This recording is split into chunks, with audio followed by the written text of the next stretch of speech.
Good morning, students. Today we are going to continue our chapter The Making of a Scientist, written by Robert W. Peterson.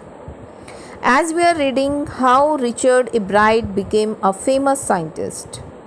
धीरे धीरे कैसे उन्होंने अपने अंदर की क्यूरियोसिटी को डेवलप किया और एक फेमस साइंटिस्ट बने। इन सेवन्थ ग्रेड में उन्हें क्या पता चलता है कि वास्तव में रियल एक्सपेरिमेंट करना ही रियल साइंस है, जब उन्होंने काउंटी साइंस फेयर में फ्रॉग टिश्यूज़ की स्लाइड्स डिस्प्ले की थी। फिर उन्होंने डॉक्टर युकहार्ट से सजेशन लिए और उनको इम्प्लीमेंट किया। 8th ग्रेड में उन्होंने मोनार्क कैटरपिलर्स के वायरल डिसीज़ के पीछे क्या क्या रीज़न हैं उन पर एक्सपेरिमेंट किए। और अब आगे उन्होंने क्या क्या एक्सपेरिमेंट किए हैं, let's read. The next year, his science fair project was testing the theory that viceroy butterflies copy monarchs. The next year, his science fair project. Next year means high school का first year कि अभी उन्होंने 7th grade में experiment किया, फिर 8th grade में उन्होंने project किया viral disease का, अब 9th grade it means high school का first year था ये। Science fair project was testing the theory. अब उन्हें यहाँ पर कौन सी थ्योरी को टेस्ट करना था कि वाइसराय बटरफ्लाइज मोनार्क को कॉपी करती हैं। वो उनको क्यों कॉपी करती थी, क्योंकि जो बर्ड्स होती थी वो वाइसराय बटरफ्लाइज को खाती थी और मोनार्क को नहीं खाती थी। तो theory was that viceroys look like monarchs, कि viceroy butterflies wanted to look like monarchs की तरह दिखना चाहती थी। क्यों? क्योंकि monarchs don't taste good to birds, कि वो ये सोचती थी कि जो मोनार्क बटरफ्लाई हैं उनका टेस्ट अच्छा नहीं होता है, इसलिए बर्ड्स वाइसराय बटरफ्लाइज को ही खाती थी। Viceroys on the other hand do taste good to birds, कि वाइसराय का टेस्ट अच्छा होता है, मोनार्क का टेस्ट अच्छा नहीं होता है।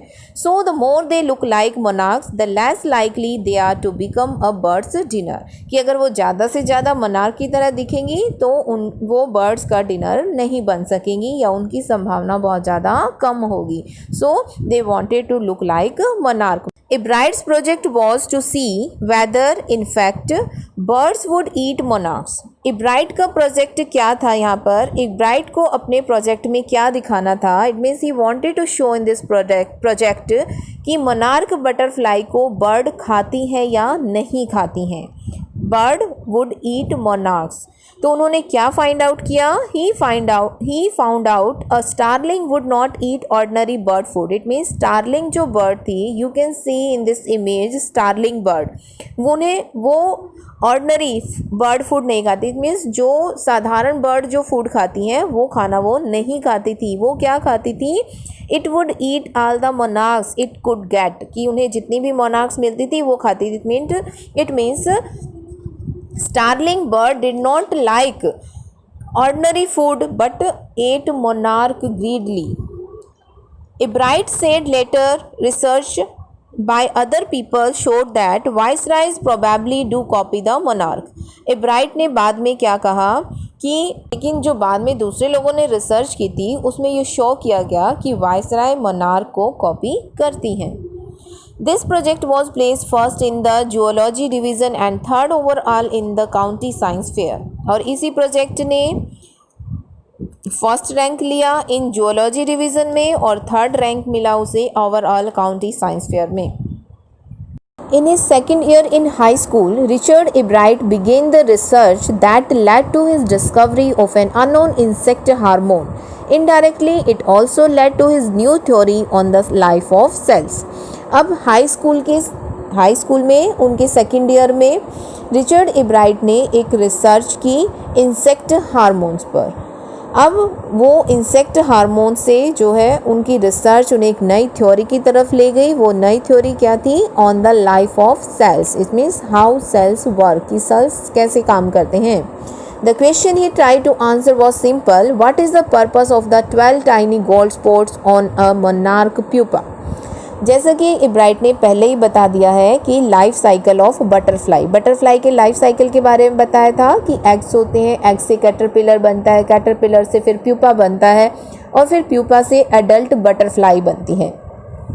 अब जो मोनार्क प्यूपा होता है उसके ऊपर 12 टाइनी गोल्ड कलर के स्पॉट्स होते हैं। उनका क्या पर्पस है? What is the purpose of the 12 tiny gold colour spots on a monarch pupa? Everyone assumed the sports were just ornamental, Ebright said, but Dr. Yukhar didn't believe it. कि bright ने क्या कहा कि सभी ये मानते थे कि जो स्पोर्ट्स होते हैं मोनार्क प्यूपा के ऊपर वो जस्ट ऑर्नामेंटल है. Ornamental it means only for decoration के लिए हैं, बट डॉक्टर यूकहार्ट ने इस बात पर बिलीव नहीं किया. टू फाइंड द आंसर, अब मुझे इसका आंसर फाइंड आउट करना था कि क्यों होते हैं ये स्पोर्ट्स और इनका पर्पस क्या है. Ebright and other excellent science students first had to build a device that showed that the sports were producing a hormone necessary for the butterfly's full development. कि अब इब्राइट और उनके दूसरे एक्सीलेंट साइंस स्टूडेंट ने एक device को build किया जिसमें यह शो किया गया कि स्पोर्ट्स जो हैं, जो टाइनी गोल्ड स्पोर्ट्स थे, वर प्रोड्यूसिंग अ हार्मोन. वो एक हार्मोन प्रोड्यूस करते हैं जो क्या है, it is the necessary for the development of the butterfly. कि spots produced hormones which help the butterfly to develop properly and completely. This project won Ebright first place in the county fair and entry into the International Science and Engineering Fair. अब इस project ने Ebright को first place दिलवाया, it means first rank उन्हें मिला county fair में, और international science और इंजीनियरिंग फेयर में जो है वो उनकी एंट्री हो गई after this project. There he won third place for geology, और वहाँ पर उन्होंने जियोलॉजी में भी थर्ड रैंक लिया. He also got a chance to work during the summer at the entomology laboratory of the Walter Reed army institute of research. Walter Reed army of institute of research की laboratory में उन्होंने entomology क्या होती है, study of insect, during the summer, it means summer vacation जो थी उनमें उन्हें वहाँ पर काम करने का चांस मिला उस लेबोरेटरी में.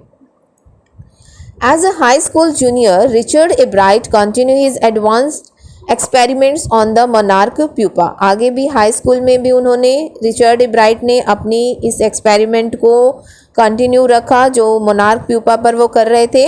That year his project won first place at the International Science Fair and gave him another chance to work in the Army laboratory during the summer. अब इस ईयर भी इस प्रोजेक्ट ने उनको फर्स्ट प्लेस दिलवाया international science fair में, और फिर उन्हें दूसरा चांस मिल गया आर्मी लेबोरेटरी में भी काम करने का during the summer, it means summer vacation में. इन हिज सीनियर ईयर में he went a step further, उन्होंने आगे मतलब स्टेप फर्दर आगे बढ़े. He grew cells from a monarchs wing in a culture and showed that the cells would divide and develop into normal butterfly wing scales only if they were fed the hormone from the gold spots. ये क्या था कि ही grew sales, उन्होंने क्या किया, cell को grow किया from a monarchs wing, monarch butterfly के विंग से उन्होंने सेल को ग्रो किया इन अ कल्चर. कल्चर का मीनिंग क्या है, किसी रेगुलर टेम्परेचर में ग्रो करना. उन्होंने उनको सेल को रेगुलर टेम्परेचर में ग्रो किया एंड शोड, और शो किया मतलब यह दिखाया कि सेल्स जो हैं वो डिवाइड का मीनिंग ग्रो करना, डेवलप करना, कि सेल किस तरह से डेवलप करते हैं नॉर्मल बटरफ्लाई विंग स्केल में. कब, जब they were fed the hormone from the gold spots, जब उन्हें उन गोल्ड स्पोर्ट्स से हार्मोन मिलता है तब ये सेल्स जो है वो आगे ग्रो करते हैं नॉर्मल बटरफ्लाई में. इट मीन्स ये सेल्स प्यूपा से क्या बनता है, एडल्ट बटरफ्लाई तभी बनती है जब उन्हें ये हार्मोन से फेड कराया जाता है, और वो हार्मोन्स के उनसे कहाँ से मिलते हैं, गोल्ड स्पॉट से मिलते हैं जो मोनार्क प्यूपा के ऊपर होते हैं. Clear this point. That project one first place for geology at the international fair, और इसी प्रोजेक्ट ने उन्हें फर्स्ट रैंक दिलवाया इंटरनेशनल फेयर में जियोलॉजी के लिए. He spent the summer after graduation doing further work at the Army Laboratory and at the Laboratory of the US Department of Agriculture. और इस तरह से फिर उन्होंने आगे वाले जो उनकी समर थी उनको भी आगे इसी तरह से वर्क एक्सपेरिमेंट करते हुए स्पेंड किया आर्मी लेबोरेटरी में, और US डिपार्टमेंट एग्रीकल्चर की जो लेबोरेटरी थी वहाँ पर भी उन्होंने काम किया, और इस तरह से वो धीरे धीरे एक्सपेरिमेंट एक के बाद एक एक्सपेरिमेंट करते चले गए. The following summer, after his freshman year at Harvard University, Ebright went back to the laboratory of the Department of Agriculture and did more work on the hormone from the gold spots. Following summer कि आगे जो summer आई after his freshman year eight Harvard university, इसका meaning है कि Harvard university में उन्होंने admission लिया और उसके बाद freshman means first year in Harvard university, जब हार्वर्ड यूनिवर्सिटी में उनका पहला साल था उस समय जो आने वाली समर थी उनमें एब्राइट ने क्या किया, Ebright went back to the laboratory of the department of agriculture, वही एग्रीकल्चर डिपार्टमेंट की लेबोरेटरी में वापस चले गए और वहाँ पर उन्होंने और ज़्यादा वर्क किया हार्मोन्स के ऊपर, गोल्ड स्पॉट्स से जो हार्मोन्स प्रोड्यूस होता है उसके ऊपर उन्होंने और ज़्यादा काम किया, वर्क किया। Using the laboratory's sophisticated instruments, he was able to identify the hormone's chemical structure. अब using the laboratory sophisticated instrument क्या होता है, वेल मेड इंस्ट्रूमेंट, मतलब अच्छे अच्छे इंस्ट्रूमेंट उस लेबोरेटरी के यूज़ करते हुए ही वॉज एबल टू, वो आइडेंटिफाई करने के एबल हो गए कि हार्मोन्स का केमिकल स्ट्रक्चर क्या होता है। इट मीन्स उन्हें पता चला कि हार्मोन्स का केमिकल स्ट्रक्चर क्या है। Is it clear to everyone? That's enough for today. Tomorrow we will complete this chapter. Thank you.